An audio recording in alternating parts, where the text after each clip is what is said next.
दोस्तों, क्या south east Asia में भारत का सबसे मजबूत साथी यानी इंडोनेशिया अब अपनी सुरक्षा के लिए पाकिस्तान का हाथ थाम रहा है। पिछले कुछ दिनों से खबरें गर्म हैं कि इंडोनेशिया पाकिस्तान से 40 JF-17 thunder, block 3 fighter jets और शाहपर 2 जैसे खतरनाक किलर ड्रोन्स खरीदने के लिए बातचीत के आखिरी दौर में है। ये खबर भारत के लिए किसी झटके से कम नहीं है, क्योंकि हम इंडोनेशिया को अपना स्ट्रेटेजिक पार्टनर मानते हैं। आज हम इस वीडियो में इसकी पूरी डील का कच्चा चिट्ठा खोलेंगे। क्या भारत डिप्लोमेटिकली हार रहा है या फिर इस डील के पीछे चीन का कोई बड़ा खेल है? चलिए पूरी डिटेल्स में समझते हैं। सबसे पहले ये समझते हैं कि आखिर इंडोनेशिया पाकिस्तान के पास गया क्यों।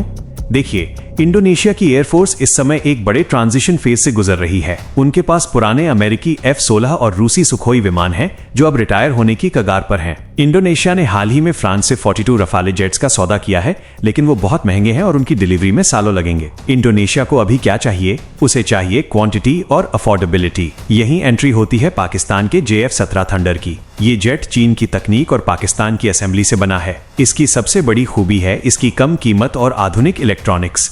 इंडोनेशिया को लगता है कि रफाल जैसे महंगे विमानों के साथ साथ उसे एक ऐसा बजट फाइटर भी चाहिए जिसे वो बड़ी संख्या में तैनात कर सके। यहाँ एक बात जो आपको कोई नहीं बताएगा, ये सिर्फ पाकिस्तान की डील नहीं है। JF-17 असल में चीनी डिजाइन है। पाकिस्तान इस डील को एक मुस्लिम ब्रदरहुड के तौर पर पेश कर रहा है, लेकिन पर्दे के पीछे असली फायदा चीन को हो रहा है। पाकिस्तान के साथ इस डील के जरिए चीन इंडोनेशिया के डिफेंस मार्केट में घुसने की कोशिश कर रहा है। अगर इंडोनेशिया पाकिस्तान से शाहपर 2 ड्रोन्स खरीदता है तो उसे पूरी उम्र के लिए ट्रेनिंग, स्पेयर पार्ट्स और सॉफ्टवेयर के लिए पाकिस्तान और इनडायरेक्टली चीन पर निर्भर रहना पड़ेगा। भारत के लिए चिंता की बात यही है, इंडोनेशिया का पाकिस्तान के करीब जाना मतलब चीन के प्रभाव का बढ़ना। क्या भारत फेल हो गया?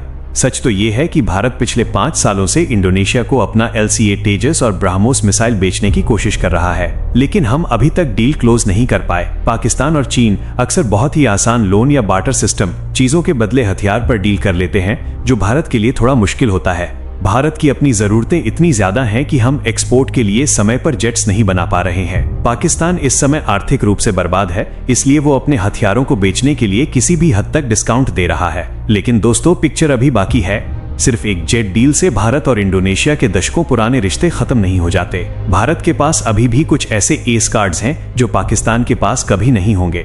भारत इंडोनेशिया के सबांग पोर्ट को डेवलप कर रहा है। ये पोर्ट सीधे स्ट्रेट ऑफ मलाक्का के मुहाने पर है। यहाँ से भारत और इंडोनेशिया मिलकर पूरे समुद्री व्यापार को कंट्रोल कर सकते हैं। भारतीय नौसेना और इंडोनेशियाई नौसेना के बीच जो तालमेल है वो पाकिस्तान सोच भी नहीं सकता। हम ब्रह्मोस मिसाइल के लिए अभी भी बातचीत कर रहे हैं, जो दक्षिण चीन सागर में इंडोनेशिया की ताकत कई गुना बढ़ा देगी। इंडोनेशिया जानता है कि पाकिस्तान खुद चीन के कर्ज में डूबा है। लंबे समय के लिए भारत एक ज्यादा भरोसेमंद साथी है। देखिए, ये डिप्लोमेसी की दुनिया है। यहाँ कोई परमानेंट दोस्त या दुश्मन नहीं होता, सिर्फ परमानेंट इंटरेस्ट होते हैं। इंडोनेशिया को अपनी रक्षा के लिए तुरंत हथियार चाहिए थे, पाकिस्तान ने सस्ते में ऑफर कर दिए। लेकिन भारत के लिए ये एक वेकअप कॉल है। अगर हमें ग्लोबल डिफेंस एक्सपोर्टर बनना है तो हमें अपनी ब्यूरोक्रेसी को तेज करना होगा और तेजस जैसे विमानों का प्रोडक्शन बढ़ाना होगा। हमें सिर्फ एक्ट ईस्ट कहना नहीं होगा, बल्कि डिलीवर फास्ट करना होगा। आपको क्या लगता है, क्या पाकिस्तान के साथ ये डील करके इंडोनेशिया गलती कर रहा है, या भारत को अब इंडोनेशिया को और भी बेहतर ऑफर्स देने चाहिए? कमेंट्स में अपनी राय जरूर लिखें। वीडियो पसंद आई हो तो इसे लाइक करें और डिफेंस से जुड़ी ऐसे वीडियो के लिए चैनल को अभी सब्सक्राइब करें।